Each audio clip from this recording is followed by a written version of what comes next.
Okay.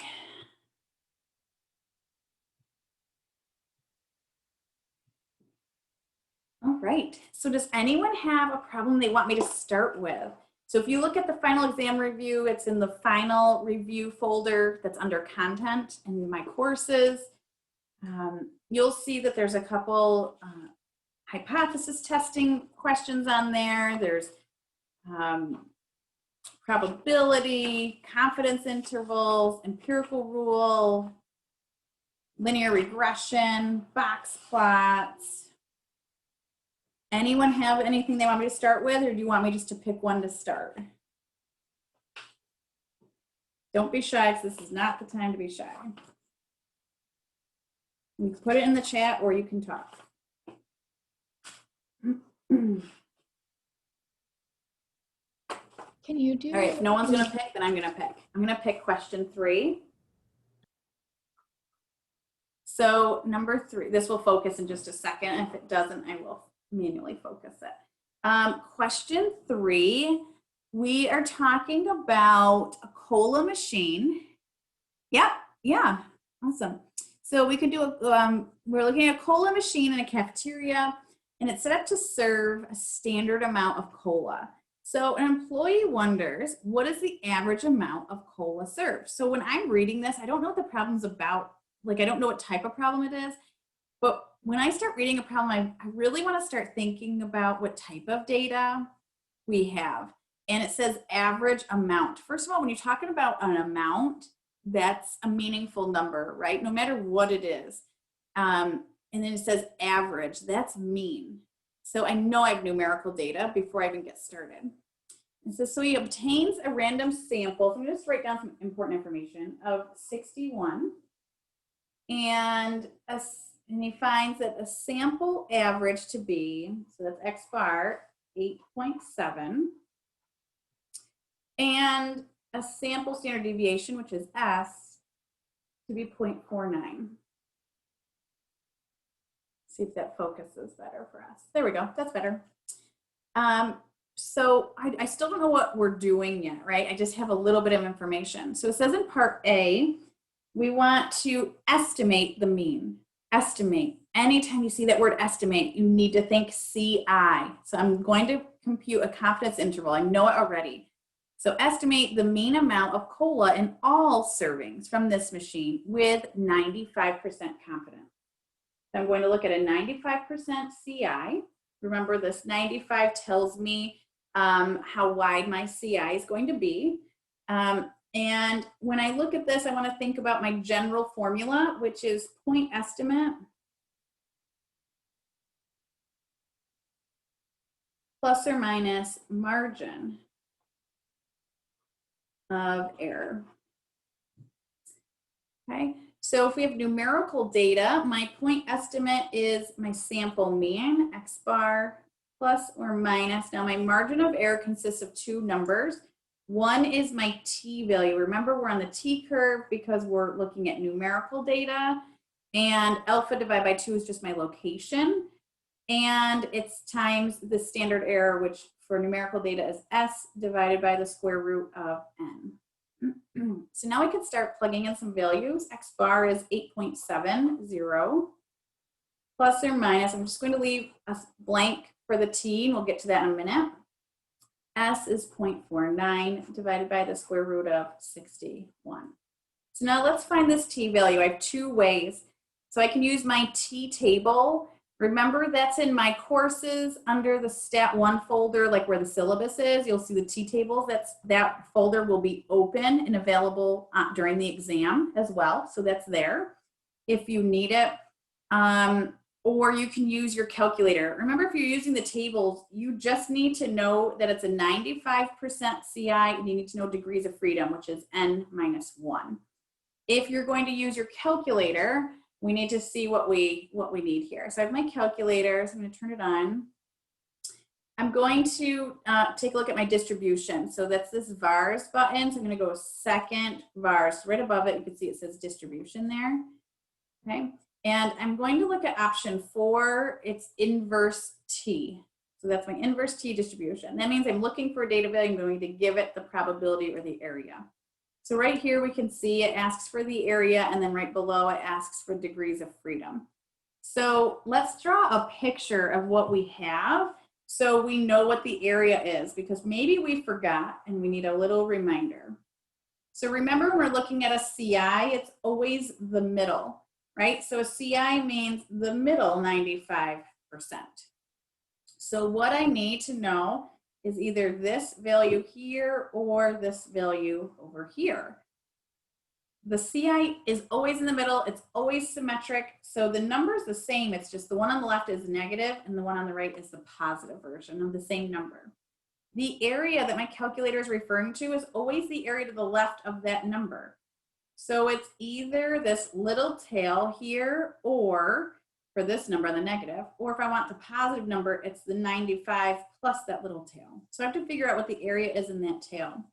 Remember, the total area under the curve is 100%. If I subtract out that middle 95%, I get 5%. And if I divide that by 2, I have 2 tails, here and here. That means I have 2.5% in each tail. So this area is 2.5%, which if I put it in my calculator, I need it as decimal, so 0.025. I always take this way because I think it's like the easy way out. I tend to do that often. So I take the easy way out is what I mean. So I usually do this one. I'm going to enter 0.025 in here for my area to the left of this value. I know it's going to be the negative value. My degrees of freedom is 60 because it's n minus 1. I'm going to enter twice. You'll get the same value if you're using the t-table. So you can see right here it says negative 2.000. So I'm just going to put in negative 2.00. And that means on the right side, it's positive 2.00 because it's symmetric. Now, when we're plugging into our equation over here, I always just plug in the positive, although I solve for the negative, because I know it's always symmetric. It does not matter. When you're over here, it doesn't matter if you have -2 or +2, because you're adding and subtracting in this equation, so it'll all work out in the end. So just know it does not matter. I just always happen to solve for the negative, but I happen to put the positive in there. Okay, so that's getting my t value. It's just been a while for us, right? So it's nice to have that reminder. So now once I divide 0.49 by the square root of 61 and multiply it by 2, over on this right side, I get 0.125. And I'm going to add and subtract that to this 8.70. So for my lower bound, I have 8.70 minus 0.125.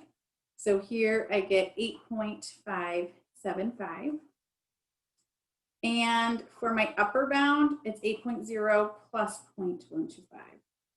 And that is 8.825. I said 75 and I still wrote a 2 there. Okay, so my interval is 8.575 up to 8.825 right here. Here is my answer. Remember, our calculators can do this, or our technology, even Minitab, can do this for us. I just happen to do it by hand all of the time. I think it's because I'm a math person. Like, I enjoy this. I enjoy writing it all out. I like that. Don't hate me for that. Because I like to do it. It's just because I'm a math person. If you don't want to do it like this, feel free to use your calculator to do the confidence interval. You find it under your test. You know, you can always go back to your old team assignments and find some of those calculator instructions. I do have some calculator and Minitab instructions in that Stat 1 folder, but I don't have them all. You know, you can always find them in your team assignments. All right, so there's my CI. We calculated the CI. Part B asks me what my point estimate and my margin of error is for my confidence interval. Well, so this is one thing that's nice about doing it like this. I already said the point estimate plus or minus margin of error. So the point estimate is the number on the left. So point estimate is equal to X bar, which is equal to 8.70. And the margin of error is equal to everything on the right, where I divided and I multiplied, so that's the 0.125. So it's just to recognize that that X bar is the midpoint. 8.7 is smack dab in the middle of my CI. It is right in the middle, right? My CI is built around that X bar, that 8.7. That is always true. Okay? Even for proportions, it's always true. It's always around that sample proportion. All right. So part C says to write a concluding sentence for my confidence interval. This is interpreting the CI or writing the sentence. So this is where we say we are 95% confident that the population mean amount of COLA served is between 8.575 and 8.825. So here you don't have to use my template. You can use it. You are welcome to use the same template statement all of the time. If you don't want to use it and you want to write your own statement, I'm happy for you to do that as well. I'd just like you to know you are welcome to use this. What I need to see from you, the key parts are the level of confidence that we have. So that tells me how wide my CI is, right? And I need to see population mean for numerical, or it would say population proportions for categorical. And I need to see the context of the problem. So what we're talking about, which is the amount of COLA served. And then I need to see the actual answer, which is the actual CI here, our values. Okay. So those are the key parts. When I'm grading a problem like this, I kind of go ahead and I make my answer key and then I assign points to everything. So maybe this is like worth 5 points. I would say, well, this is 1, this is 2, 3, 4, 5, something like that. So then if you're missing the 95, you get 1 point off. If you're missing 95 in population, you get 2 points off, that kind of thing. That's how I grade this kind of a problem. So I write my answer and I assign points to all those key pieces. So you don't have to write it exactly the way I write it. It's just you have to have all those key pieces in there. Okay. All right. So part D says the machine is supposed to serve 9 ounces, but some employees think that it's serving less than 9. So that I'm going to write that down, that they think it's less than 9 ounces. Can we be 95% confident that the machine is serving less than 9 ounces? So what it wants to know is, does our CI support that statement that it's less than 9 ounces? So that's kind of like the question, right? Less than 9. So the answer is yes, since the entire CI is less than 9. You could say ounces to be specific. So when you're answering a question like this and it's a less than, you need every number in your CI to be smaller than or less than 9. And it is, because my upper bound is 8.8. If it's a greater than, you want the entire CI to be greater than, or if it says it is, then you want that number inside. And that's always your justification. So yes, because the entire CI, all the numbers in the CI are smaller than 9. That's my justification, right? My upper bound is smaller, right? Because that means every other number in the CI is also smaller. Anything like that. You can always word that your own way.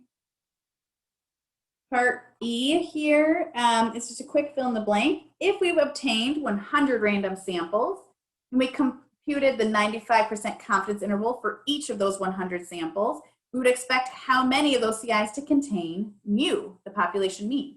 So that goes back to my confidence level. So remember, if the confidence level is 95%, then we expect 95% of those CIs to contain mu. So here, if we built 100, then that means 95 of them should have the population mean. I'm going to squeeze the last one over here on the right. So it's just a multiple choice. If the confidence level is reduced to 90, that's all I need to read, and I need to start thinking about what that means. Reduced to 90 means if I'm making my confidence level smaller, then that means that my CI will be narrower, right? And if I increase my confidence, that means it will become wider. So I'm keeping that in mind. And it says, how does this affect the confidence interval? So the answer here is D, it becomes narrower. So with any of those kind of problems, it's always good to come up with your answer first in your head and what's going on, and then look at your answers, because those you have to read through all the answers to see which one fits, right? Best. Any questions on my CI problem here, in problem number 3?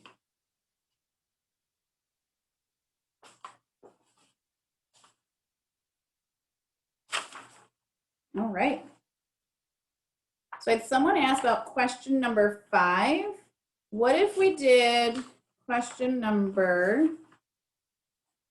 8 instead? It's still linear regression. It's just a different one. Is that okay? We do 8. It's still the linear regression. It's just a different problem than 5. Okay, awesome. So here on question number 8, and by the way, Hannah, I think this is a great one to bring up for me to go over, because linear regression, I'm just going to write it up here. This is chapter 4. We have not looked at chapter 4 in so long, and then we don't really use it again, right? We kind of looked at chapter 4 and then we moved on to probabilities and we haven't really gone back. So I think this is a great problem to review today. I would have suggested this one if no one else asked. I would have suggested this one.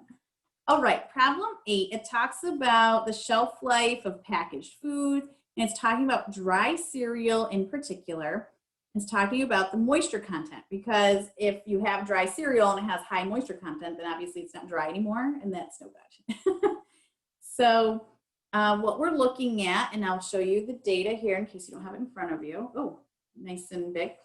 Right, what we're looking at here is the time on shelf, and it says X, and it has the number of days, 0, 3, 6, 8, and so on. And right below it says moisture content, Y, and then it has all the numbers, 2.8, 3.0, 3.1, and so on. So when I see a problem like this, I don't even need to read like A, B, and C yet. I need to think I have 2 variables, X and Y, and that's what makes me think it's linear regression. Because in linear regression, that's the only, in chapter 4, that's the only topic we have X and Y, right? So that's how I know this is linear regression before I even get started on the problem. But of course, you don't have to recognize that. You can start reading and seeing what it's asking for. So here, question A starts right off with a multiple choice. It says, which of the following is the definition of correlation? So again, I want to think about, what does correlation mean? Correlation is my value R, right? And what does R tell me? R is a measure of strength and direction of a linear relationship between 2 variables. So I want to see if any of those options have that. So when I look at A, it says the measure of cause and effect. Not really. So I don't want to choose that one, I don't think. And then B says strength of just the relationship. It doesn't say linear. It says relationship between 2 variables. So that's true. B is true, but it doesn't say linear, and it's not just the strength. It's also the direction. So I'm going to see if there's more. And then when I look at option C, it says strength and direction of the linear relationship. So it's similar to B, but it's more detailed, and that's the correct answer, which is C here. And then D just says measure of indirect relationship. That's just not right. So it's C, it's the measure of strength and direction of that linear relationship. Remember, R does not measure the strength of a nonlinear relationship. My R value would be close to 0, even if my nonlinear relationship has a pretty good correlation, right? It shows like a shape. It would still not read it on that scale because it's only for linear. Okay, so part B says, what is the value of correlation? So what is R? That's what it wants to know. What is R? So if I'm gonna pull out my calculator here, remember, you could do all of this stuff on whatever technology you're using. I'm just showing you on the calculator. It's all very similar. I think we've realized that throughout now this semester, what you need to do. So I like to show it at least somehow. I'm gonna turn my calculator on. The first thing I need to do is I need to take all of this data and I need to put it into a list. So the way I do that, I'm going to click on Stat button right here. And my first option is edit. And the very first says edit again. I'm going to just choose one to edit. And it has my list here. Now, luckily, I've already done this problem. So I already have my information, all my data in the list, which is really nice. So we're not wasting time today doing that, like in class.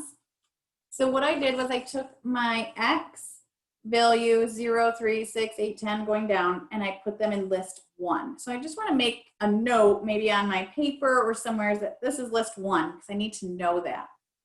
And then I put my Y's in list 2, and I put them in the same order. So that's key. Remember, these are paired orders. So 0 goes with 2.8, 3 goes with 3.0, 6 goes with 3.1. So I need to keep them in the correct order. I can't just put them in any random way. Right, so now once I have my list, I'm going to quit. So just do second mode, quit out of that. I'm going to go back into stat. And I'll arrow over 1 to the calc. So I'm going to go down to linear regression, AX plus B. It's my option number 4. When I click on that one, then I choose that, and I need to tell my calculator my X list. So it's my X variable. Well, that's in list 1, so it's already in there.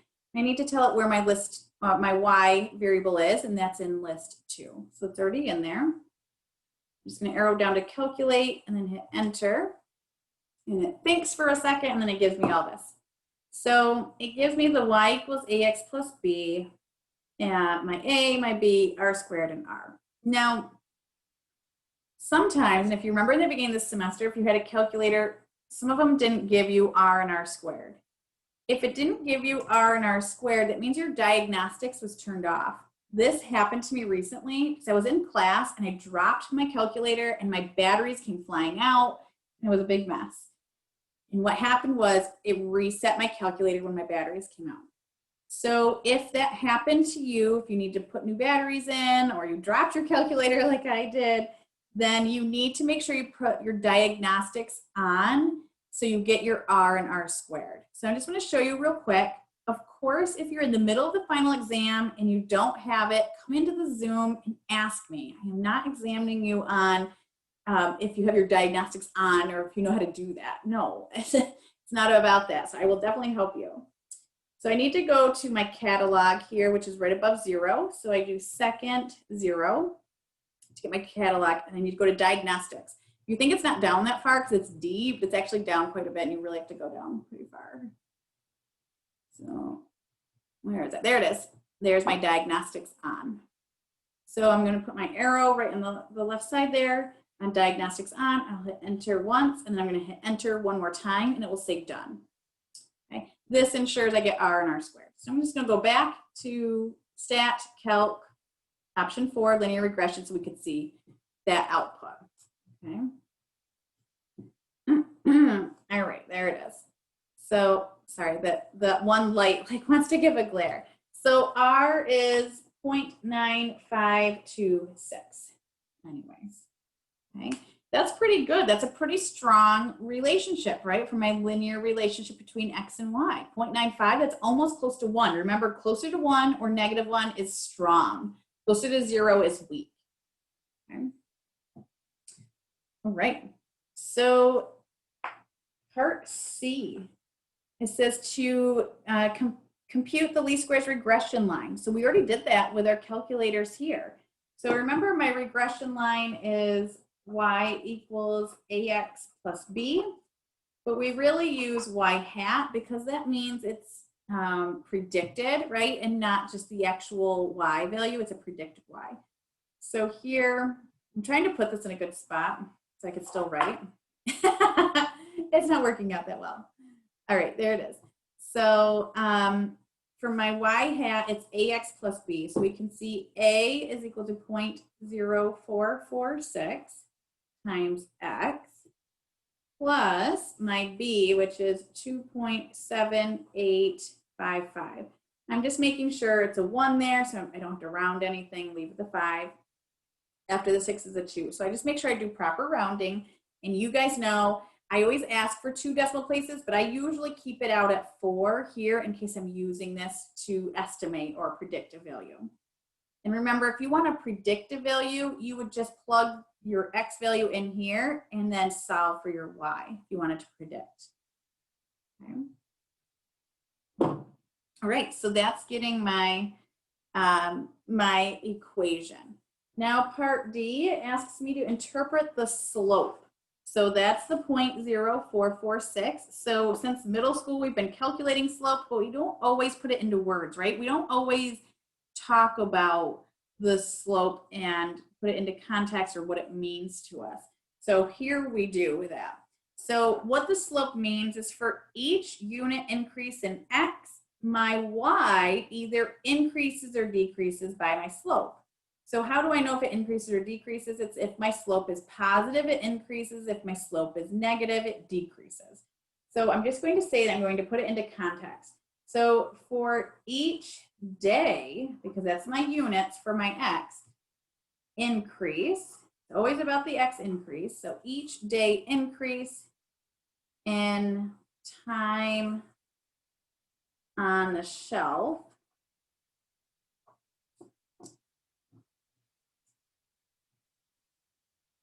The Y, which is moisture content,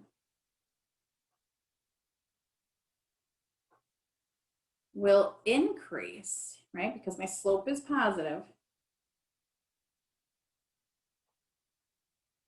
by that slope amount, so 0.0446.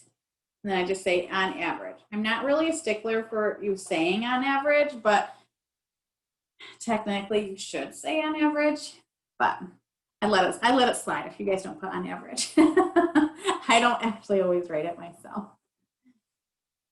Okay, so that's my interpretation of the meaning of the slope. Always in context, right? I don't want to see just for every X increase, Y increases by 0.0446. It's true, but I want you to put it in the wording of the problem, what the problem's about. Okay, so part E, we need to get my calculator back out. It wants to know, I'm just going to pull back up my linear regression stuff here. So it wants to know what is R squared, and it wants me to write a sentence to interpret it. So R squared is equal to R actually being squared, so 0.9526 squared. So here my calculator gives it to me. It's the second to last, so it's 0.90746. I'm going to round to 75. And to interpret this, I'm going to say 90.75. I always write it in a percent of the spread, or you could say the variation in your Y. So Y is moisture content.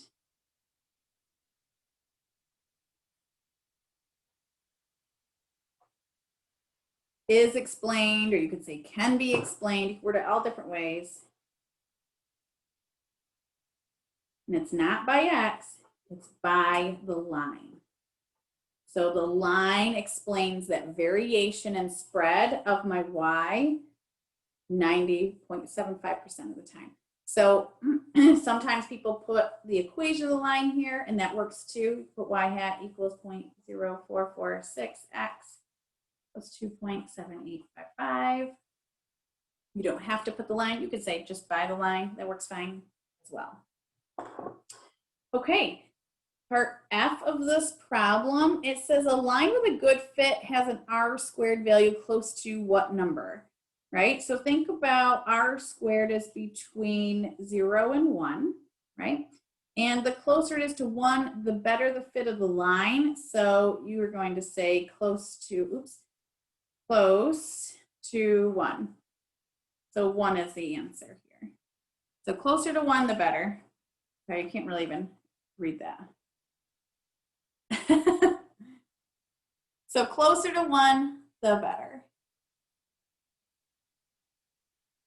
Any questions on that problem?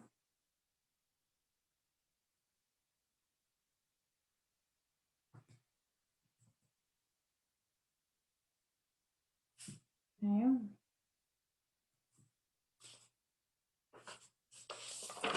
What else do you guys want me to do?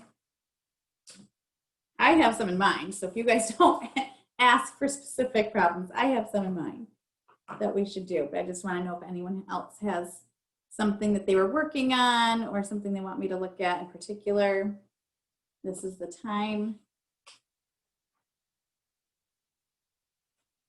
Okay, well, the one I think we should do, and we can work on that, and then if you have something, we probably have time for another one.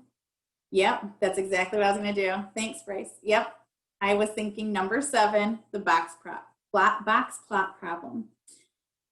Because it's been so long. I know we use actually a lot of information that we get on this box plot problem. Sorry, I know we've been using a lot just throughout the semester. So some of it's very familiar, but then there's other things that are not familiar anymore because it was chapter 3. It was a really long time ago. Okay, so that's great. Thank you. And I appreciate some of that feedback. So let's look at number 7. Now I'm going to show you how to get your descriptive statistics, and I'll tell you, I'm going to tab it, I'll show you on my calculator, but I'm not actually going to put all these numbers in. So if you look at problem 7, it's a very long problem in the fact that I have 64 data values, right? It says the following data sets gives the ages of 64 auto theft offenders in Michigan. So these are my ages. 64 is a lot. Please know I will not give you 64 numbers of raw data in a problem on the final exam. I will keep the data down smaller if I do give you raw data, because that would just be evil. It causes way too much anxiety and stress trying to put all that in and not miss a number. So I will not do that to you guys, just so you know. And I'm actually not going to actually put all of these into a list right now because I don't want to take up too much time right now. So, so at least we know what it's about. We know it's ages, so we know that's numerical. And we don't really know what the problem's about just yet, or like, you know, what type of problem it is just yet until we start reading the questions and getting the prompts. So in part A, it says compute the following values for the sample.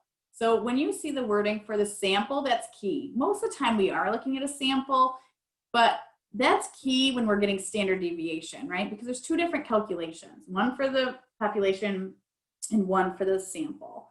So that's key for us. So in part A, it asks us for the mean, and since it's a sample, it's X bar. It asks us for S, which is the sample standard deviation. It asks us for the minimum value. It asks for quartile 1. It asks for the median, which is the same thing as quartile 2. It asks for quartile 3, and it asks for the max. If you look between min and the max, these 5 numbers, that's my 5-number summary. So when I see that, these 5 numbers being asked, I'm automatically thinking box plots, and I'll be doing something with box plots because box plot is the graph of the 5-number summary. So normally if you're getting these here, you're going to be doing a box plot. So let's talk about how to get all these numbers from the 64 values of raw data. So when I'm on my calculator here, I'm going to go to stat, just like I did before, and I need to edit. So I need to get into a list, and I want to enter all 64. So I would go into a new list. I would just start entering the data. Oops, see, like I didn't even enter it properly.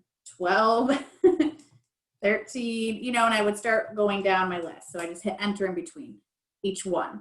And I would enter all 64 numbers in one list. When I'm done with that, I would go to second quit to get out of the list, and I would go back to my stat button here and arrow over to calc.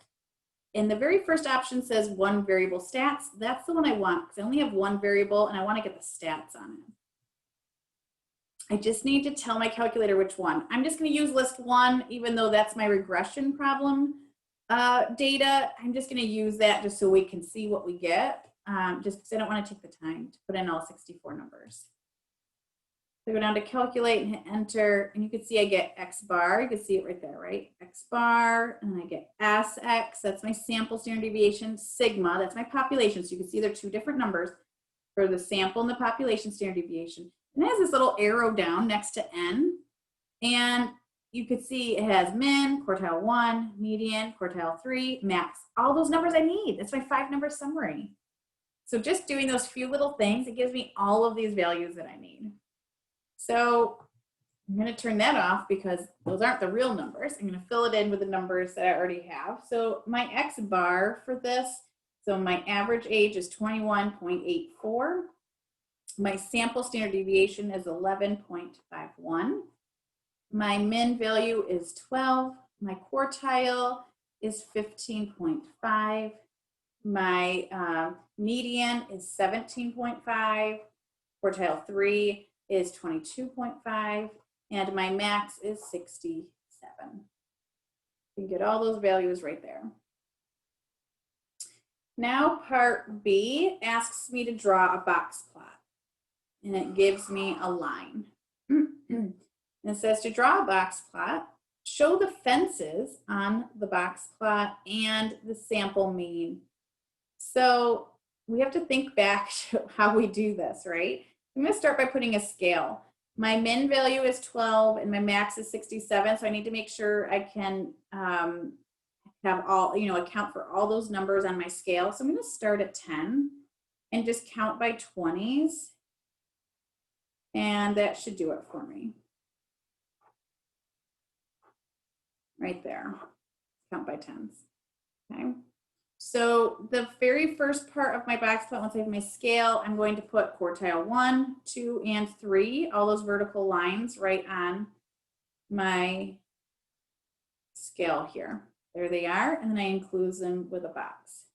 There's my box. Now I'm going to put my sample mean, so 21.85 on here, so that's pretty far to the right.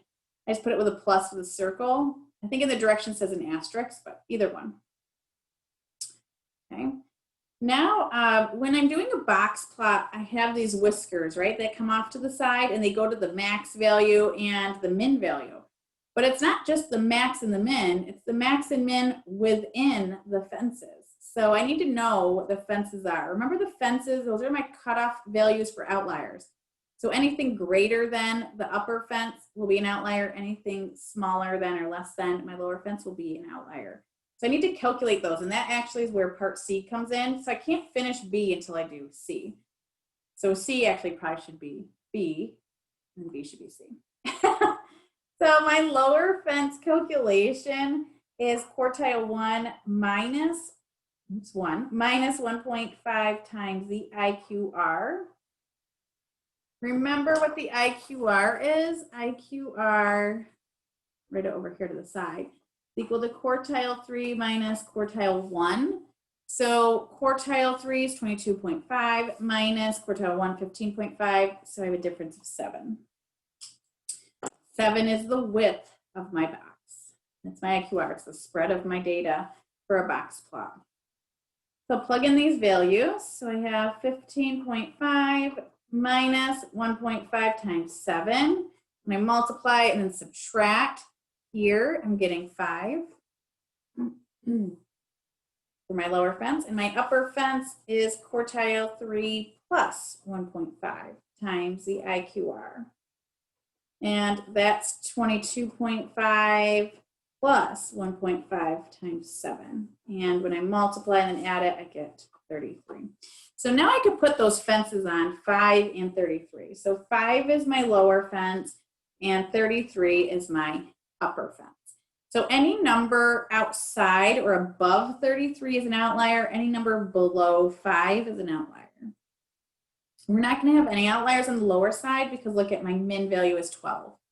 So if my min value is 12, it's inside my fence, that's where my whisker is going to go to. So 12 is right around here, and that's where my whisker goes to on the left.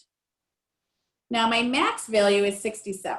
67 is all the way out here. I know it's an outlier because it's above 33, right? It's outside of the fence. So I need to take a look at my raw data and see, well, what's the largest number of data that we have that's in the fence here? So when I go back to my raw data here, and we can see it's in ascending order, which is terrific, meaning it starts from the smallest, works to the largest. For this many data values, that's necessary. So I'm am at 30 and then my fence is 33, right? And then you can see down here, the next number is 34. So after 30, this whole row on the bottom are my outliers. So 30 is the next largest inside the fence, right? So 30 is where my whisker goes to. So 30, my whisker goes to that. So there's my box plot, and I'm going to add my outliers. So I'm just going to take a pen and I'm going to write a little asterisk for all my outliers. My outliers, this whole bottom row, is any number in my data set above the 33. So it's 34, it's 36, 43, 46, 50, 54, 59, and 67. Okay, so there's my box plot with my outliers. It's a lot of outliers, but we have a pretty good size data set. Okay. So part C just asks, what are my outliers? You would just list all those numbers. And then part D here, it says from your box plot above, how would you describe the distribution shape? So remember, we're looking at symmetric, skewed left, or skewed right. Symmetric would mean that this mean would be right on top of the median, the middle line, they would be the same number. They're definitely not. Remember, the mean gets pulled with the skew. So here we can see that the mean is to the right, it's greater than the median, and that is going to mean it's skewed right for that data set. If the mean was on the left, it would be skewed left. And what I mean on the left of my median, my quartile 2. Okay. So skewed right.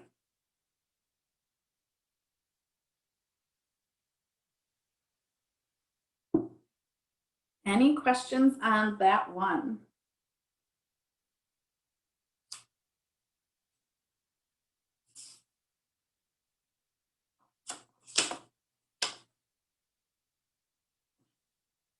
All right. We have a few minutes if you guys want to do another one. Would you guys like, anyone like to see the empirical rule?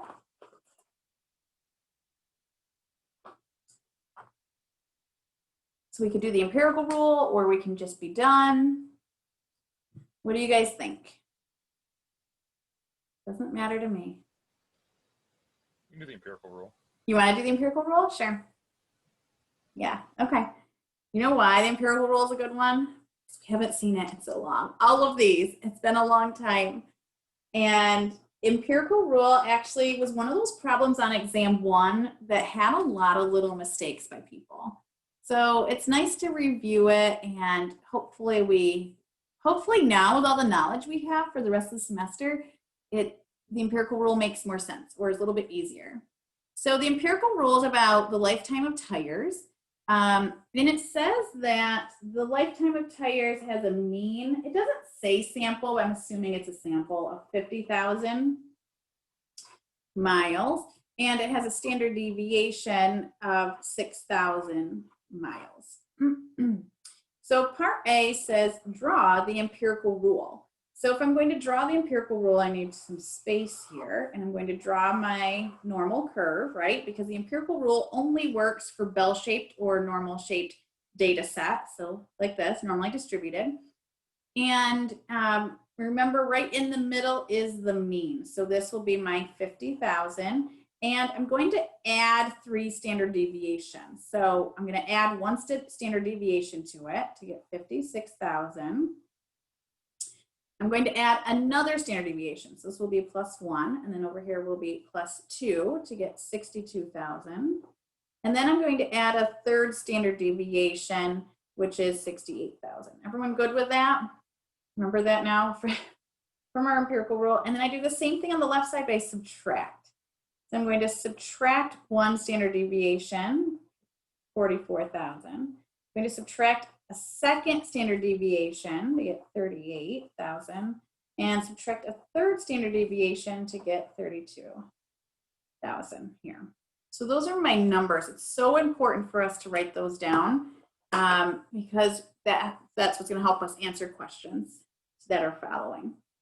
So here, when I fill out my empirical rule, I need to put in my percentages, right? So I'm going to break this all into different sections here. for all my data values for 1, 2, 3, and standard deviations away.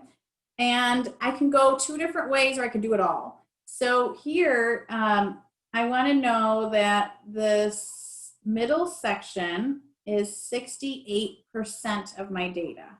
So 68% of my data, or approximately 68, will fall between the 44,000 and the 56,000. And then the next set, so 2 standard deviations away, is my 95%.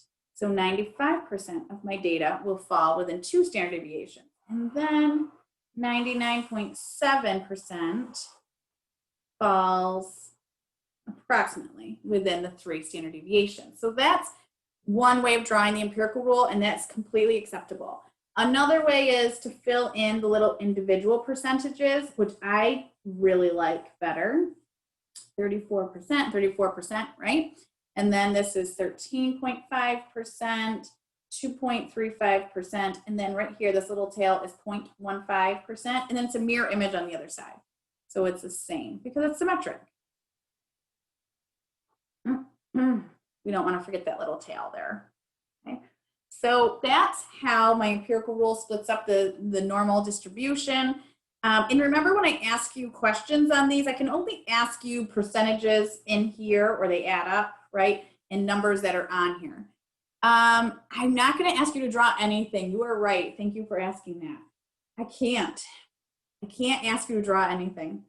The exam will be just like exam 2, where it was like the My Courses quiz. So all my classes favored the exam 2 format. So I will go with that. So when we're on the, I can't ask you. I'm not going to ask you to upload a picture for me. So yeah, no, you're not gonna be drawing anything. You might be filling in blanks. I might say fill in the percentages, fill in some of the things, but you won't actually draw this and have to submit a drawing. Thank you for asking that. So if you did just these percentages, that's fine with me. Or if you do just the big main percentages, that's fine. Or if you do all of them, that works well. To me, when you're answering questions based on the empirical rule, these little percentages with the numbers down here are the key, right, to answering these questions. Okay, so there's my part A, drawing my empirical rule. Let's move on to part B. What percentage of tires are between 38,000 and 62,000? So remember, it's always numbers on here. So if 38 and 62 don't show up, that means you have a problem with your calculation, and try it again. So here's my 38 and 62. I want to know what that's within 2 standard deviations. That's my 95%. So right here is 95%. So it's not really calculation. I've done all the calculations, right? Part C, what percentage of tires are less than? So I'm hoping all the stuff we've done, chapter 7, 8, 9, and 10, will help us with this and realize less than is to the left, and we're saying less than 44,000. So I'm looking at 44,000, and I want to know what percentage is less than. Well, I'm going to add these all up, right? 0.15 plus 2.35 plus 13.5, right? So that gives me that 16%. And it's, I should say, approximately, right? It's not necessarily just 16. It's approximately 16. Everyone good with that? And I could always ask it the other way. I could always say what value or how many miles goes with the 16%, right? You know, and I would word it just right where it's like less than, or 16th percentile would mean to the left, and you would add up your percentages to get that value. And actually, part D is one of those questions. Part D says 2.5% of all tires last longer. Longer means greater than, in this scenario with the context, than 62,000. So I'm at 62, and I'm going to add up the percentages. So, sorry, I say 62. 62 is my answer. I'm going to add up my percentages because it says 2.5. So I'm going to take 0.15, add 2.35. I get 2.5. It's the number right here on the left. It's the 62,000.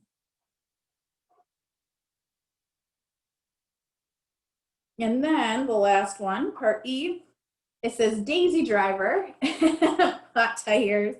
And the tires have a lifetime of, and I'm just going to write it down, 36,780 miles. You consider this lifetime to be unusually low, right? So I need to look at my empirical rule. We need to think about unusual values. Unusual values are outside of 2 standard deviations away. So they're outside that middle 95%. So where's 36,780? It's right here. It is, right? It's more than 2 standard deviations away. So I'm going to answer my question by saying, yes, it is outside of 2 standard deviations of the mean or something like that, right? And that's how I'd answer that question. So remember, outliers or unusual values are 2 standard deviations away. It's outside that middle 95%, and it is, they're down here. So it's beyond 2. You could find the z-score. You would find the z-score to be negative 2.25 or something. And you would say yes, because it's more than 2 standard deviations away, same meaning. Awesome, guys. Any questions on the empirical rule?